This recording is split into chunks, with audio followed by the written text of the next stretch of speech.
Membres et téléspectateurs, bonjour et bienvenue à cette émission Grande Analyse, cette émission d'actualité sur la FM Télévision, Fondation Maloua Télévision. Nous sommes aujourd'hui 8 janvier 2024, depuis que nous avons commencé cette nouvelle année. Nous ne sommes qu'au 8e jour, c'est vrai que c'est un long parcours qui commence, mais nous faisons foi en Dieu, nous croyons en Dieu et nous pensons que nous allons cheminer, marcher ensemble avec lui pour que tout ce que nous n'avons pas pu réaliser en 2023 se réalise en cette année 2024. L'actualité reste dominée par les élections parce que jusqu'à ce jour, le président de la République n'a pas encore prêté serment pour son second mandat. Donc les élections, on continue à en parler. Il y a la CENI qui a fait une sortie médiatique le week-end dernier où il a annoncé l'invalidation de 82 candidats sur, je crois, plus de 20 000 candidats qui ont compéti. Certains se disent que la proportion du nombre, en termes de pourcentage, 82 seulement sur 20 000, une certaine opinion pense que c'est peu. Certains, du côté de ceux qui ont été invalidés, disent que c'est la chasse aux sorcières.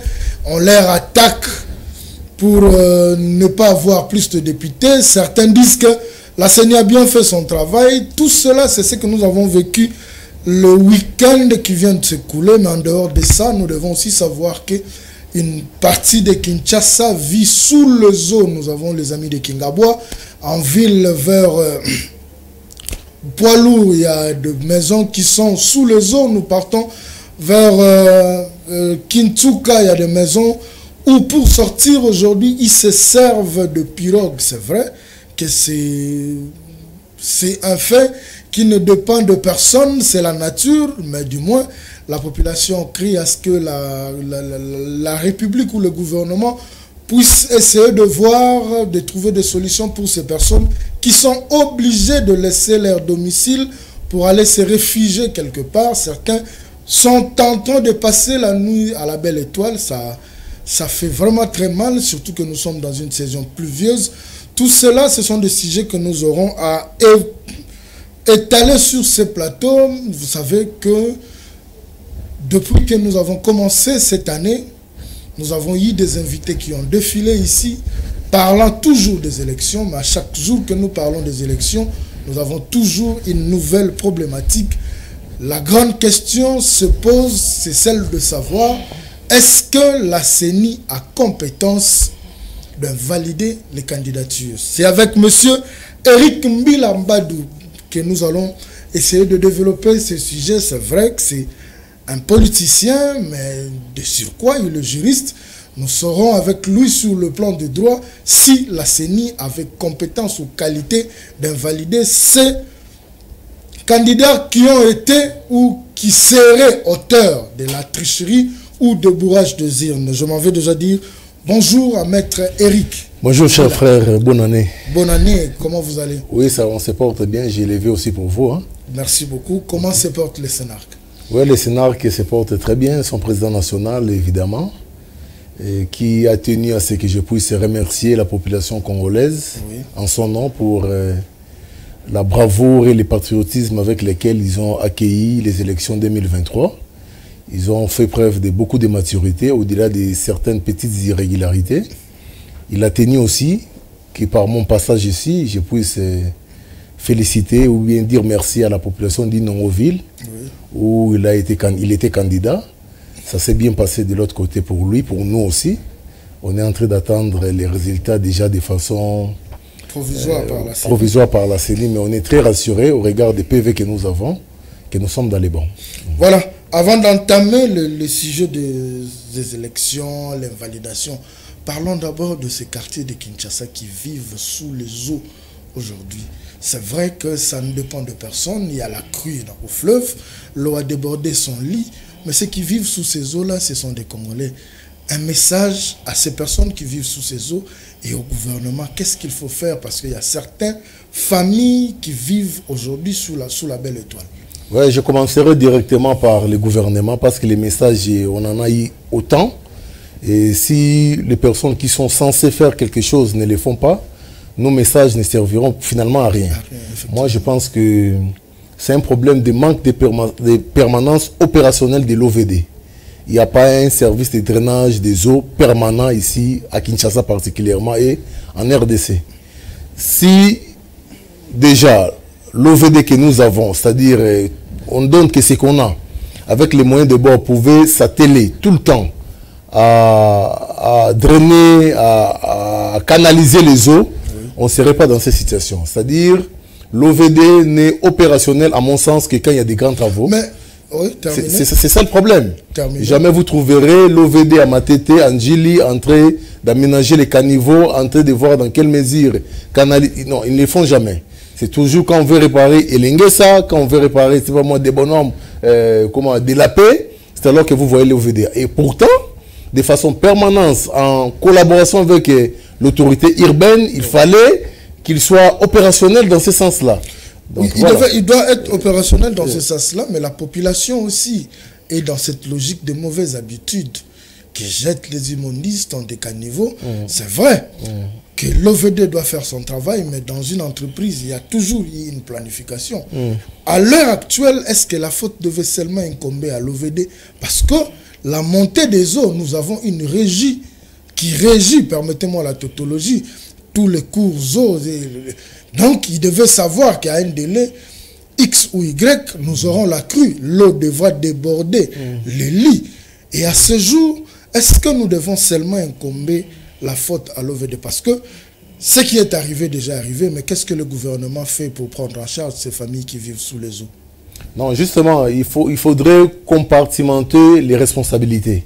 C'est-à-dire, s'il faut aller très loin, ça touchera les ministères des infrastructures. Voilà. On ira très loin avec les ministères de l'urbanisme. Voilà. Donc, en fait, grosso modo, chacun doit jouer son rôle dans la solution à cette histoire qui arrive à nos paisibles populations. Et à la population elle-même, il y a aussi une part des responsabilités. Mais bien évidemment, il y a des services appropriés pour interdire à cette population des comportements qu'ils affichent au regard de ce qu'ils font là. Vous comprenez? Donc, il y a la police qui devait veiller à ce que les gens ne puissent pas jeter des immondices dans les caniveaux. Il y a l'OVD qui devait être permanent. Il y a tous ces services-là doivent travailler des mèches pour qu'on ne puisse pas avoir des situations comme ça. C'est vraiment regrettable qu'en plein 21e siècle comme ça, les gens se plaignent des eaux. C'est vraiment déplorable et regrettable. Et pour une capitale aussi de renommée comme Kinshasa. Voilà, c'est vraiment déplorable, mais les familles qui vivent sous les eaux, nous sommes de cœur avec vous. Espérons que tout ce que nous disons ici via les médias, que les autorités compétentes entendent et ne feront pas sourd d'oreille, parce qu'il est vraiment important que le gouvernement s'y mette et puisse s'atteler pour que ces populations, ces Congolais qui quittent d'abord leur domicile pour se réfugier tel à X ou Y endroit, trouvent quand même la quiétude, parce que nous ne connaissons pas à quand est-ce que cette montée des eaux va s'arrêter, surtout que nous sommes dans une période pluvieuse. Nous revenons sur le grand sujet. Le grand sujet, c'est les élections. Nous en avons parlé pratiquement d'octobre jusqu'à ce jour. Et à chaque jour que nous parlons élections, nous ne faisons que changer de volet. Nous ne faisons que prendre, moi j'appelle ça des sous-titres. Aujourd'hui, nous parlons de l'invalidation des candidats. Oui. La grande question reste, est-ce que la CENI a compétence d'invalider les candidats? Bon, évidemment, le concept utilisé est utilisé de façon un peu prématurée.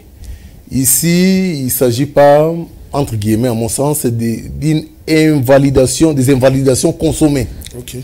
Et il s'agit des invalidations provisoires au sens de la CENI. Okay. Il faudrait bien les dire comme ça. Les invalidations de façon... Mais dans l'opinion, ça ne passe pas de la même manière. C'est pourquoi nous avons un devoir pédagogique d'enseigner les téléspectateurs qui nous suivent, d'éclairer les choses. Okay. Il s'agit d'une invalidation provisoire parce qu'il s'agit d'abord de la CENI comme organe opérateur des élections. Donc ici, ils ne sont pas encore invalidés, mais la CENI, au regard des rapports qu'il a, estime que tous ces gens, les 82, sont présumés être fraudeurs électoraux. Parce que jusque-là, ils sont bénéficiaires de la présomption d'innocence, évidemment. Ça doit être prouvé. Ça s'élargit jusqu'à la CENI. Ah oui. Parce qu'ils auront des droits des recours, ils sont en droit de contester ce que la CENI a dit. Donc, comprenez tout ça. Donc ici, je vais mettre dans les têtes des gens, dans les têtes des personnes qui nous suivent, qu'il s'agit d'une invalidation provisoire de la CENI à l'endroit de ces 82 cités. Avec le temps qui nous reste, on connaît déjà la date à laquelle le président de la République pourrait prêter son serment. Tout à fait. Avec le temps qui nous reste, déjà, aujourd'hui nous sommes le 8 janvier. Au mois de mars, ça sera la première session parlementaire de la législature qui va commencer. Oui. Est-ce que vous pensez qu'en termes de temps, la CENI aura tout ce temps de tout mettre en ordre, surtout que les 82, s'ils allaient en contestation avec la CENI, est-ce que ça ne pourra pas encore nous amener dans d'autres discussions et nous prendre plus de temps? Comme je l'ai toujours dit, toutes les fois que je suis sur une chaîne de télévision, sur un plateau, je l'ai dit toujours que l'unique personne habilitée à nous dire si la CENI peut ou n'est pas, à l'ère des choses, c'est M. Kadima. Donc, comme il n'est pas en train de nous... Comme il ne dit pas encore officiellement qu'il va se poser un problème de temps, espérons bien que nous sommes sur les droits chemins. Mais seulement, je vais revenir à votre sous-question, celle de savoir si jamais c'est provisoirement invalidé. Et aller en justice contre la CENI, si ça doit nous prendre du temps. Non, ça c'est un problème à part entière. C'est-à-dire un problème à mettre à côté. Nous sommes dans un contexte où la CENI continuera à travailler normalement, et si jamais le résultat, les plaintes ou bien les requêtes de ces invalidés provisoires au niveau des cours et tribunaux et gain de cause, la CENI ne pourra que se soumettre à la volonté de la justice. Mais à l'ère des choses, ces invalidations provisoires ne mettent pas stop à l'opérationnalité de la CENI.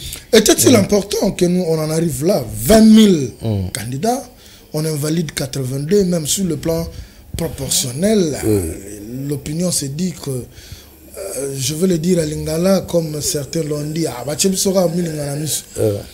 est-ce que c'était important? Ici, il ne faudrait pas voir la chose, la portée de la chose en termes de proportion.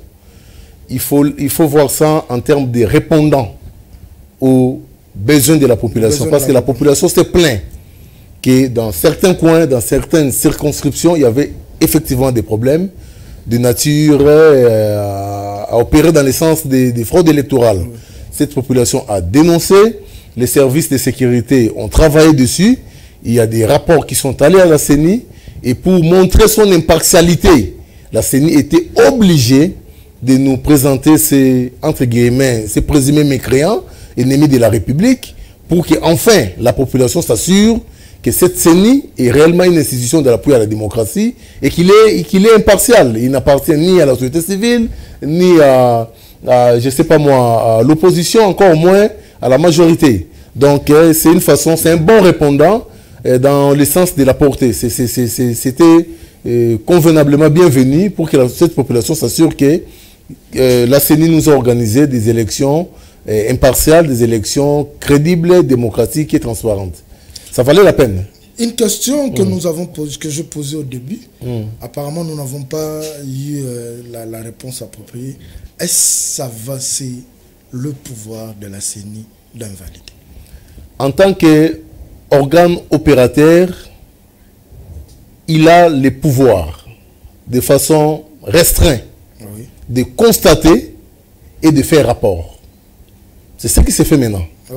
La CENI a constaté que dans le chef de ces personnes reprochées... Donc dans l'adresse de la CENI, il n'a fait voir qu'à la population ce qu'elle a constaté. Ce qu'elle a constaté. Et la finalité, c'est la cour. C'est à la cour.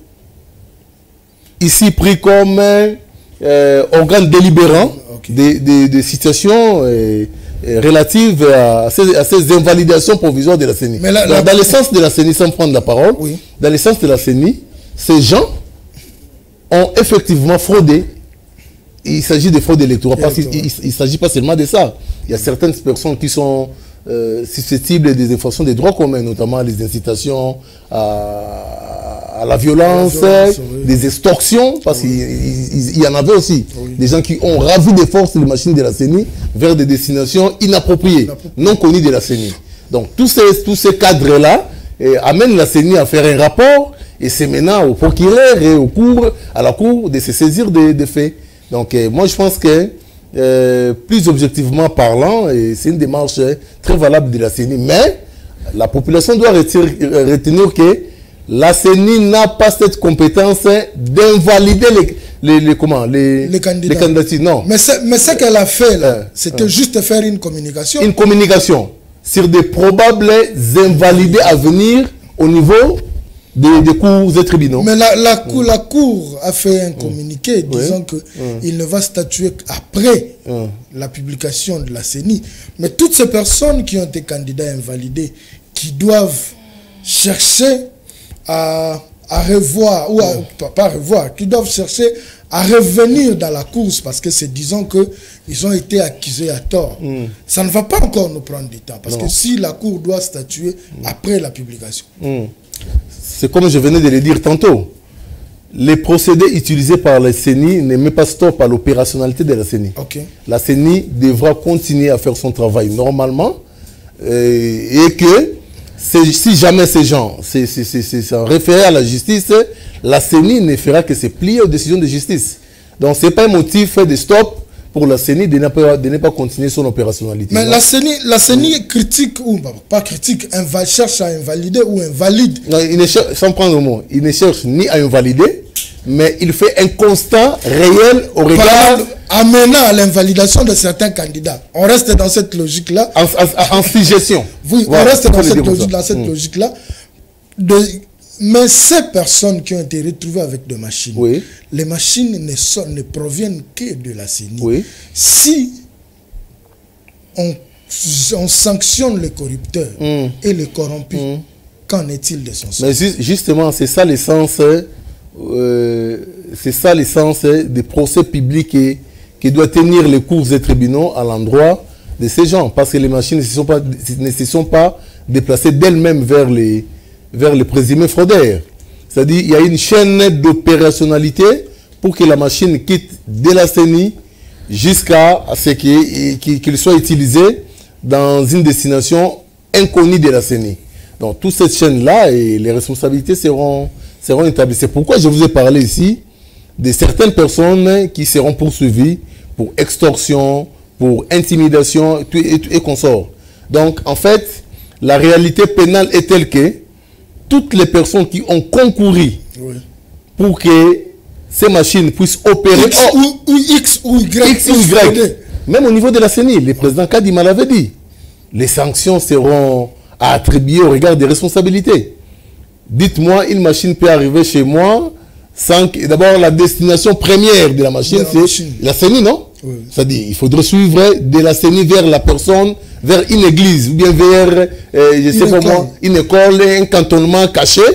Comment cela est arrivé? C'est pourquoi il nous faut rapidement, moi d'ailleurs je l'ai souhaité, que les procureurs soient promptés pour que ces procès soient tenus en flagrance. Moi je le voulais ainsi. En flagrance parce que nous sommes dans un temps très voisin des élections. Et nous sommes en période de délibération. C'est-à-dire, la clameur cachée derrière cette histoire, c'est le fait que la CENI opère comme organe délibérant à l'air des choses. C'est ce qui cache la clameur publique. Moi, j'aurais dû souhaiter que dans un bref délai, pour des raisons spéciales, que ces gens soient déjà mis aux arrêts de façon provisoire et qu'ils soient déférés devant le parquet et rapidement devant le cour pour qu'ils puissent répondre de leurs actes. Est-ce que cela va passer? Parce que quand il faudra regarder la liste, je plus regarder cette liste, en tout cas à 80%, je dirais, les grands tricheurs sont plus proches. Les présumés grands tricheurs. Il faut les amadouer comme ça. Moi, je parle en fonction de ce que j'ai entendu de la CENI. On leur a appelé qui ont usé de la fraude. Donc, ils sont fraudeurs jusqu'à ce que les faits seront établis. Mais du moins, là, je le prends tel quel. Sont plus proches du chef de l'État. Et curieusement, quand vous regardez, ces proches du chef sont ceux qui ont basculé du régime précédent, c'est-à-dire du régime des 18 ans, qui sont venus à l'Union sacrée. Oui. Est-ce que ce n'était pas une alliance contre nature aujourd'hui?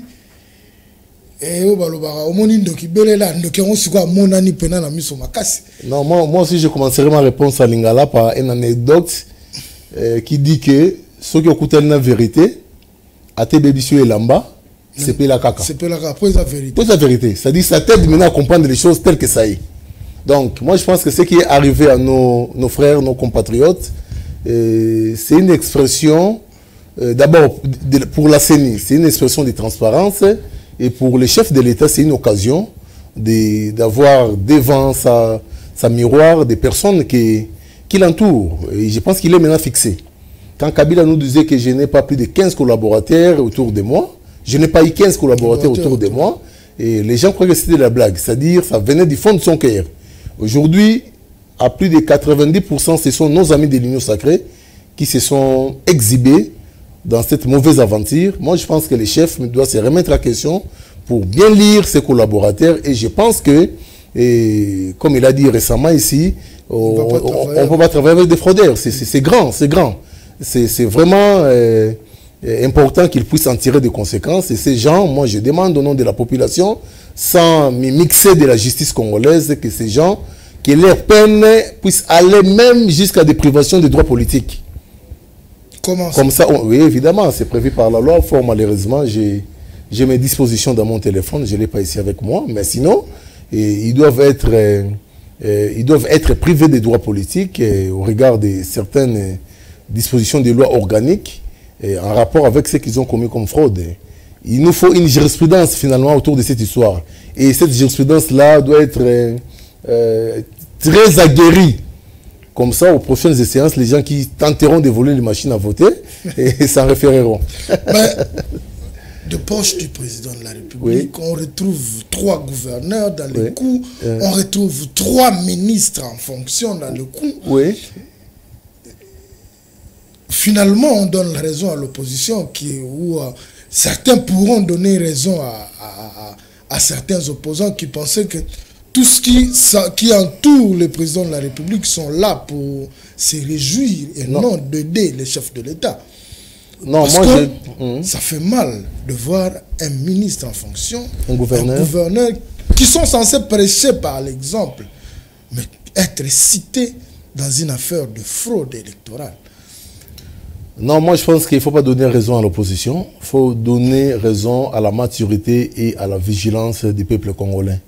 Si on est arrivé là, oui, c'est parce que le peuple a accueilli avec beaucoup de vigilance, avec beaucoup d'attention, ces processus de 2023.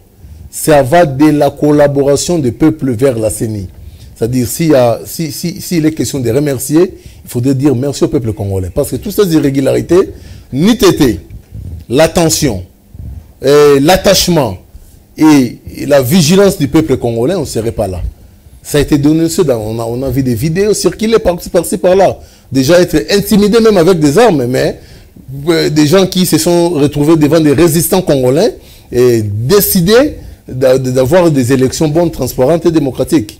Donc la raison, ce n'est pas donner à l'opposition, ni à la majorité. La raison, c'est les félicitations, c'est à l'endroit de la maturité et de la vigilance du peuple congolais. À ce jour, les 82 candidats, c'est-à-dire le voix ou le suffrage qu'ils ont eu à recueillir, sont aussi mis en évidence. Donc, ça aura une incidence sur le pourcentage qu'a fait le président de la République, parce que le vote, on en a eu à 4 niveaux. Ces mêmes personnes qui ont soi-disant fait la fraude ou bourré les urnes, ont voté pour 4 personnes. Donc, non, je ne dis pas pour les chefs, mais du moins ça aura une incidence à la présidentielle. Parce que dans leur bulletin, ils n'ont pas seulement voté pour les candidats députés nationaux ou provinciaux et les communaux. Ils ont commencé par la présidence. Parce que sans un seul niveau, le bulletin ne passe pas. Ben, il faudra qu'ils puissent quand même voter. Donc, à ce jour, la CENI sera-t-elle en mesure de revoir le pourcentage par rapport à ces invalidations, de revoir le pourcentage à la présidentielle? Ouais, très cher frère, je suis très content de votre question parce que ça dérange les têtes des Congolais, cette question. Je vais quand même répondre en regardant les caméras. Il s'agit opérationnellement, voilà ce qui sera fait. D'abord, en droit, il y a un principe général qui dit la fraude corrompt tout. C'est-à-dire, d'une fraude ne peut jamais être créé un droit. Donc, une fraude ne peut jamais être génitrice d'un droit. C'est pourquoi on dit la fraude corrompt tout. Je vous prends un mot. La fraude corrompt tout. Une fraude ne peut jamais être génitrice d'un droit. Très bien. Donc, il y a eu fraude. Il y a eu fraude, effectivement. Aux élections. Donc, l'opposition a raison. Non, il y a eu... organise. Non, parce qu'il y a eu tricherie. Non, je n'ai pas fini. Bon, il y a eu fraude avec les machines identifiées et les personnes identifiées. Okay. C'est ça la démarche. C'est-à-dire, la fraude de 82 machines ne peut pas entraîner une annulation de toute une élection. Vous comprenez? Oui. Alors, ce qui veut dire ceci. Quand je dis la fraude corrompt tout, c'est-à-dire les résultats issus de ces machines à problème ne peuvent pas être comptabilisés à l'actif de qui que ce soit. C'est ça l'essence de la fraude corrompt tout. C'est-à-dire, s'ils ont eu à voter pour eux-mêmes, c'est nul. S'ils ont eu à voter pour X ou Y, parce que les gens ont tendance à parler toujours du président Félix. Non, ils peuvent voter. Mais parce que ce sont de proches du président. Les votes secrets. Ce sont des cadres, des membres de l'Union sacrée. Et celles savent s'ils avaient voté pour qui. Mais au moins, même les votes attribués à un des candidats présidents de la République n'est pas à prendre en compte. Les gens doivent me suivre. Encore au moins les provinciaux et puis les municipales. Alors, qu'est-ce qui sera fait? Parce que l'organe régulateur, l'organe de contentieux électoral, nous les connaissons tous, c'est la Cour constitutionnelle. Vous comprenez? Ce que devra faire la CENI, c'est quoi? Parce qu'à son niveau, dans ces dossiers, il n'a plus à faire. Tout ce qu'il a à faire, c'est de présenter son rapport à la Cour. À la Cour. Voilà tel a eu autant de voix, et ces voix ont été, je suis en train de mettre entre guillemets, parce qu'il y a des problèmes, des problématiques là-dessus. Il faudrait que la CENI nous dise si ces machines à problème qui ont été identifiées même avant la publication des résultats provisoires, qu'ils nous disent si ces résultats issus de ces machines à problème ont été comptabilisés à l'actif des voix des personnes lors de la promulgation provisoire. Ça, c'est de 1. Parce que le président de la CENI avait dit déjà, nous savons déjà identifié ces machines avant même qu'ils nous puissent nous produire la publication provisoire. Si jamais ces voix issues des machines à problème étaient comptabilisées à l'actif de ce qu'on a eu comme résultat provisoire, la CENI, c'est-à-dire l'organe de la Cour évidemment, devra soustraire ces voix. Parce que je suis en train d'appeler ça voix brutalement. Parce que ça ne produit plus des effets. Du moment où ça fait suite à des fraudes. À l'actif des personnes concernées, à l'actif des candidats présidents de la République, c'est à déduire. Alors, si de cette déduction, il s'avérait que l'ordre d'arrivée changeait. Je donne un exemple. Le premier en cours, c'est le président Félix-Antoine Tshisekedi Tshilombo. Le deuxième, c'est Moïse Katumbi. Si de suite de cette soustraction de voix, il s'avérait que l'ordre d'arrivée change, en ce moment-là, la CENI devra saisir la Cour pour une annulation. Mais si de suite de cette soustraction de voix, l'ordre d'arrivée restait le même, la CENI continuera son chemin, son parcours, normalement jusqu'à nous amener à la boucle de ces élections. Donc, je suis en train de dire à l'opinion que seules les personnes et les machines à problème sont concernées par ce principe général des droits qui voudrait à ce que la fraude puisse tout corrompre. Ça ne peut pas entamer la régularité. Ça ne touche pas tout le processus, malgré qu'il y a eu fraude pendant Il faut dire malgré qu'il y a eu fraude pour certaines machines. Il faut bien finir la phrase. Comment ça? Oui, justement. Il s'agit de 82 cas des machines identifiées.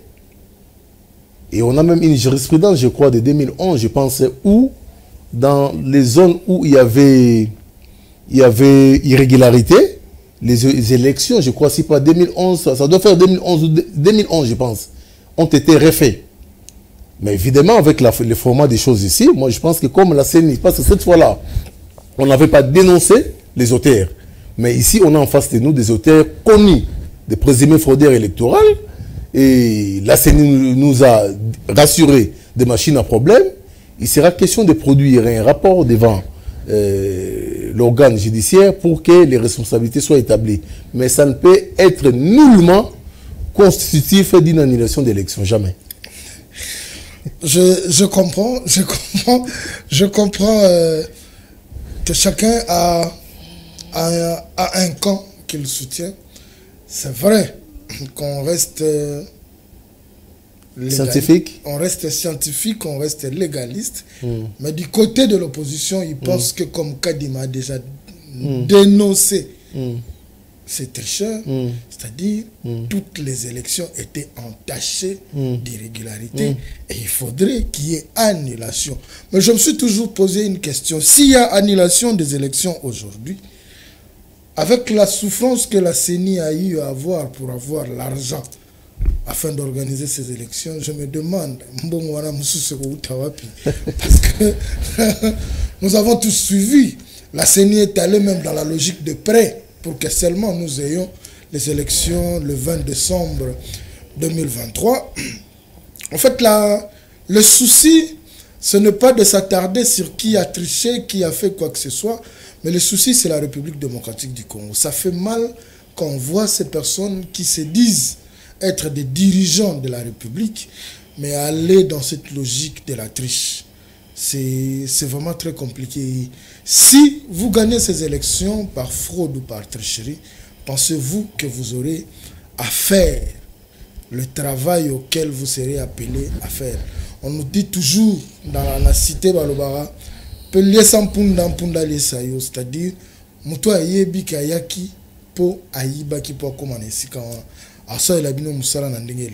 c'est vrai que nous pouvons critiquer la CENI, c'est vrai que ça touche plusieurs personnes.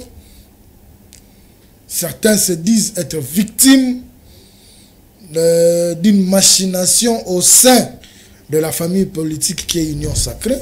Mais moi je pense que ce qui s'est fait, c'est parce qu'il y a eu des dénonciations. Mais à mon humble avis, au président de la CENI, je dirais que 82, c'est peu. Sur les 20 000 candidats. 82, Kakande va tricher. Non, je ne pense pas. Je ne pense pas. Ils sont nombreux. Ils sont nombreux parce que nous avons vu des vidéos d'un vice-ministre en fonction qui donnait de l'argent dans un centre avant que les gens n'entrent pour aller voter. C'est aussi de la corruption. Est-ce qu'il faut corrompre pour avoir la voix? Je suis en face d'un juriste et je pense qu'il va nous donner des réponses par rapport à ça. Mais il y a des vidéos qui circulent. À ce jour, j'ai même vu qu'on a remis sur la toile ces vidéos des candidats qui ont donné de l'argent pour se faire élire. N'est-ce pas aussi une façon de... Je ne dirais pas une fraude. Parce que quand vous êtes sûr qu'on ne va pas vous voter, qu'il faut corrompre pour vous faire élire, il y a des vidéos. Pourquoi pas la CENI pouvait aussi se saisir de ça? Parce que certains ont dit, si on ne voyait pas le nom du secrétaire général de l'UDPS dans la liste des invalidés et du ministre de l'Intérieur, M. Peter Kazadi, c'est que l'invalidation est ciblée. Certains pensent à ça. Mais est-ce que tout ce que je venais d'évoquer, la CENI ne pouvait pas aussi se saisir de ça? Surtout la vidéo qui est devenue virale, celle d'une haute personnalité qui donnait de l'argent à des gens pour se faire voter. Je pense que même lors de la communication de la CENI, il a été bien dit que la liste n'est pas exhaustive. C'est-à-dire, après les 82 ici, la CENI, entre guillemets, s'il faut s'en tenir au fond de leur message, avait prédit qu'il y aura un complément de liste à l'endroit de ces fraudeurs électoraux présumés qui sont restés. Donc la liste sera... Il y aura une liste complémentaire. Et évidemment, je suis en train de dire à l'endroit de la population, ça c'est un devoir pédagogique, qu'en matière pénale, les preuves sont libres. La population doit retenir ça. La preuve, elle est libre en matière pénale. Donc, toutes les fois que ces populations peuvent avoir de preuves à produire devant le procureur pour tel ou tel cas relatif à une fraude électorale, ils peuvent le faire. Ils peuvent le faire. Ils en ont les moyens et la possibilité. Ces gens peuvent se constituer partie civile pour aller se plaindre contre ces personnes qu'on voit dans les vidéos auprès du procureur. Et voilà, donc je suis en train de mettre ça dans les têtes des Congolais. Il ne faudrait pas seulement passer par la CENI, on peut aussi quitter de là vers le procureur avec preuve à l'appui. Donc il n'y a pas d'entorse à cette démarche. À ce jour, ça tire à boulet rouge la Union sacrée. Ouais. Je reviens sur ce qu'Ntingi Mpululu a dit. Après les élections. Après être cité aussi. J'ai suivi la vidéo. Parmi les invalidés, lui déjà... Les présumés invalidés. Le même mercredi 20, il avait tous ses PV. Il avait dit qu'il était le meilleur élu de la FUNA, si je ne me trompe pas. Tout à fait. À ce jour, il est sur la liste de présumés invalidés. Moi, je les appelle invalidés parce que la CENI n'a pas parlé de présumés. La CENI a dit les invalidés. Ok. Je reste dans ce que la CENI a dit. Ok. Tingi dit, dans les jours à venir, il va faire des révélations. Il ne conteste pas. Moi, c'est là où je suis resté. Il n'a pas vraiment contesté cette invalidation, mais il dit, dans les jours à venir, il va donner des preuves. Il y a le lenge makambo elekelaki, na bisika ba makambo utelaki. Et au sein, étant membre proche de la cour du président, ils se disent que cela se fait en interne. Vous qui entourez le chef de l'État, vous êtes là pour accompagner le chef. Parce que la logique, c'était l'accompagner à une victoire finale mais écrasante.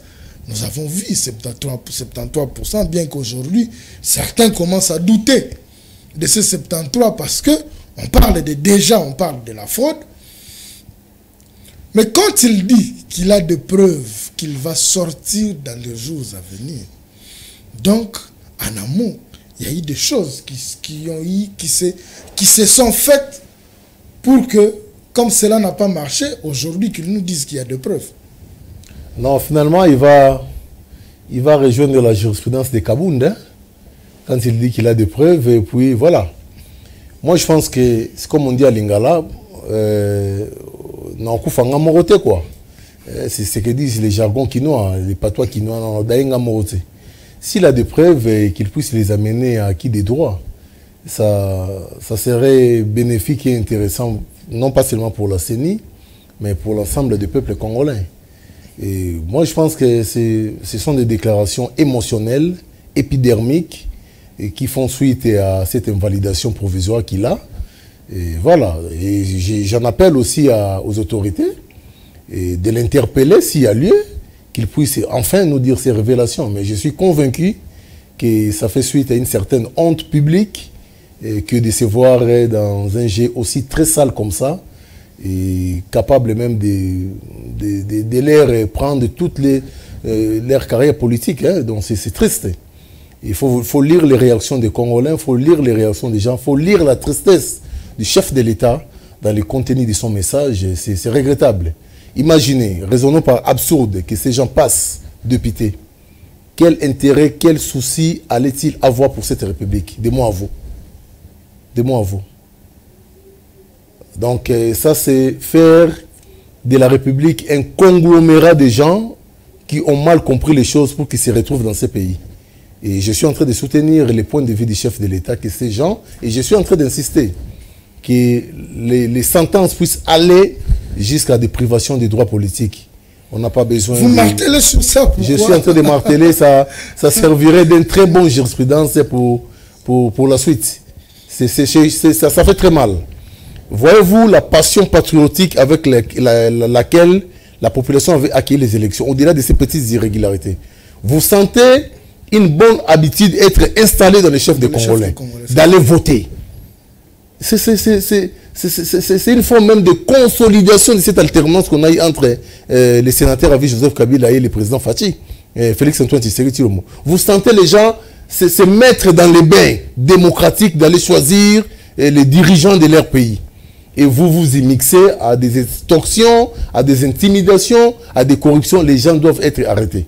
Les gens doivent être arrêtés et répondre de leurs infractions au regard de la loi électorale et au regard du code pénal, pour qu'enfin on puisse avoir des sentences qui serviront pour l'avenir, parce que le cycle ne se limite pas avec 2023.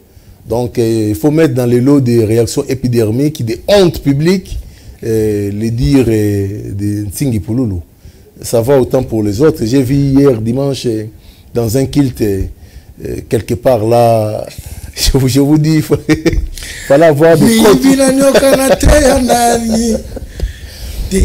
fallait avoir des côtes solides pour ne pas...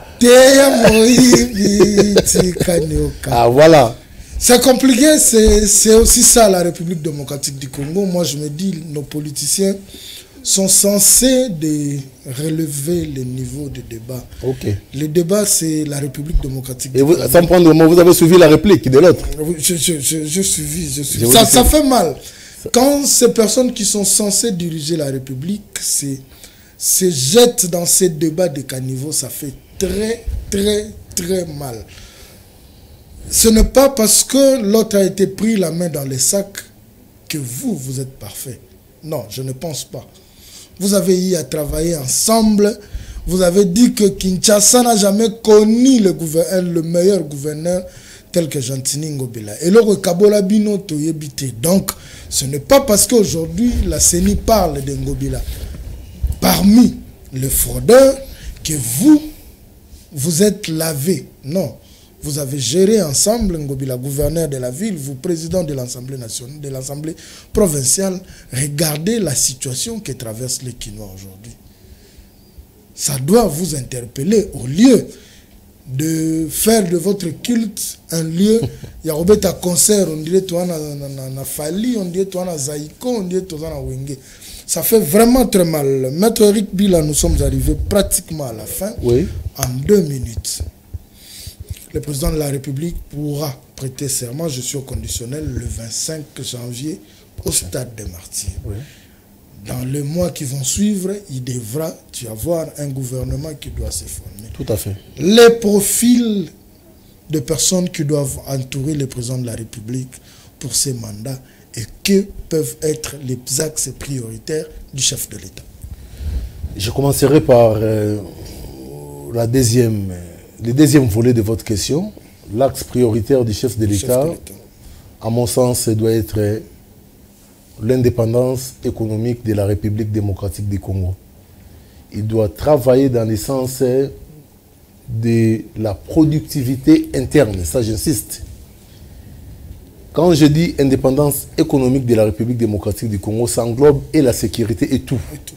Parce que quand vous êtes fort économiquement, vous aurez un arsenal de sécurité sûr pour votre économie, vous aurez une productivité assidue pour la croissance de votre pays, de notre pays évidemment. Donc je tiens à ce que l'axe prioritaire demeure l'indépendance économique de la République démocratique du Congo. Les profils des personnes qui doivent accompagner les chefs, c'est tout sauf ce qu'on a eu comme comportement de ces 82 fraudeurs.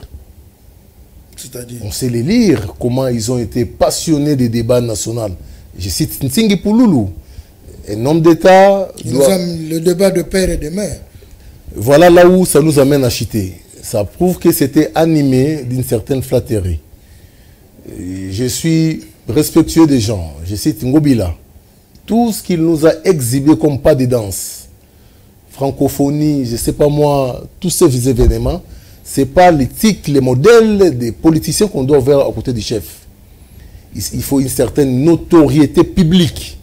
Quand on a la charge publique, quand on a les espoirs d'un peuple, ces gens incarnent les espoirs des peuples. Quand on est autorité urbaine, on est l'incarnation de certains espoirs. De la ville, de la capitale que vous gérez. Donc les profils, il faut des nouvelles personnes, des personnes sans tâche publique, des personnes soucieuses de la République. Et les meilleurs tests pour cela, c'est la diminution des trains de vie. Les Congolais, il faut les amener à ça. Moi, je suis en train d'insister dessus. On ne doit pas venir en politique pour s'enrichir, on doit venir en politique pour servir la cité, pour servir les autres. Tout ce qui est attirant dans le sens d'aller vers la politique aujourd'hui en République démocratique du Congo. Et c'est pourquoi aujourd'hui on a même ce prestige des politiciens n'a plus sa valeur. C'est pourquoi, parce qu'on va gagner 21 000 $. C'est pourquoi facilement on peut s'acheter, on peut se taper 4 niveaux en 2 mois. Tout ça. Je pense qu'on doit, les chefs de l'État doivent rétrécir les champs d'espoir financier dans le chef de ceux qui viennent autour de lui. Et ça aiderait la nation à évoluer. Et voilà. Voilà. Voilà, merci beaucoup. La messe est dite pour ce lundi 8 janvier. Nous sommes arrivés à la fin de cette émission Grande Analyse. Nous disons merci à toute la grande équipe technique qui nous a accompagnés. Il y a Torres Tibou qui est devenu comme un Chinois, mais Naïbi qui est aussi là. Malade, il y a